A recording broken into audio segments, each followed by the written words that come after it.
সুমন্ট্রিক্স চ্যানেলের পক্ষ থেকে আবারও হাজির হয়ে গেছি আমি সুমন। আজকের ভিডিওতে আমি আপনাদের সঙ্গে আবারও অ্যান্ড্রয়েডের খুবই ছোট্ট একটি বিষয় শেয়ার করব, কিন্তু খুবই ইম্পর্টেন্ট।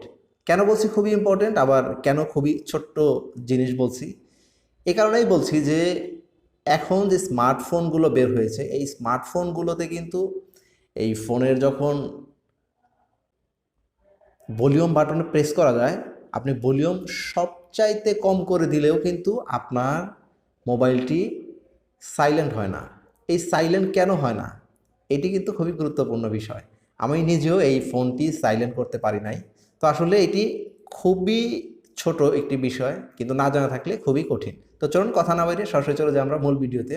তবে মূল ভিডিওতে যাওয়ার আগে আপনাদের কাছে একটি রিকোয়েস্ট থাকবে, ভিডিওটি যদি ভালো লাগে তাহলে অবশ্যই লাইক করবেন, কোনো মতামত থাকলে কমেন্টে জানাবেন, এবং আপনি যদি আমার চ্যানেল নতুন হয়ে থাকেন তাহলে অবশ্যই চ্যানেলটি সাবস্ক্রাইব করে পাশে থাকা বেল আইকনটি বাজিয়ে দেবেন, যেন পরবর্তীতে এরকম ইম্পর্টেন্ট ভিডিও আপলোড করার সাথে সাথে আপনি নোটিফিকেশন পেয়ে যান। তো চলুন আমরা আমাদের মোবাইল স্ক্রিনে চলে যাই। এখানে আসার পরে আমরা চলে যাব প্রথমে সেটিংসে ক্লিক করার পরে আমরা চলে যাব নোটিফিকেশান লেখা যেখানে, সেখানে গিয়ে টাচ করব। টাচ করার পরে এরকম একটি ইন্টারফেস চলে আসবে। এখানে আসার পরেই আমরা নিচের দিকে স্ক্রল করব। নিচের দিকে স্ক্রল করলেই লেখা আছে জেনারেলের নিচে লেখা আছে ডু নট ডিস্টার্ব। আমরা এটার উপরে টাচ করব। টাচ করার পরে এখানে লেখা আছে only get notified by important people and apps. এখানে যদি আমরা টার্ন অন করে দিই তাহলে আপনি দেখতে পাবেন আমার স্ক্রিনে একটি মাইনাস চিহ্ন আসছে, অর্থাৎ ভলিউম মাইনাস। ভলিউমে আর কোনো সাউন্ড থাকবে না, ভাইব্রেশনে কোনো সাউন্ড করবে না, অফ হয়ে যাবে।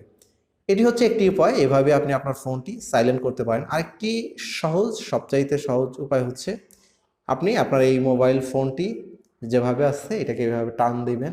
টান দেওয়ার পরেই অনেকগুলো অপশন চলে আসবে। আসার পরে আপনি এখানেও দেখতে পাবেন যে ডু নট ডিস্টার্ব নামে কি অপশন চলে আসছে। এখানে আপনি এভাবে যদি টাচ করে দেন তাহলে আপনার এটি অন হয়ে যাবে।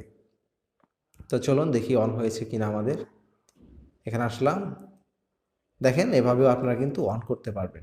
তো আশা করি ভিডিওটি আপনাদের উপকার আসবে। আর ভিডিওটি যদি উপকার আসে তাহলে অবশ্যই শেয়ার করবেন, আর যদি ভালো লাগে লাইক করবেন, কোনো মতামত থাকলে কমেন্টে জানাবেন।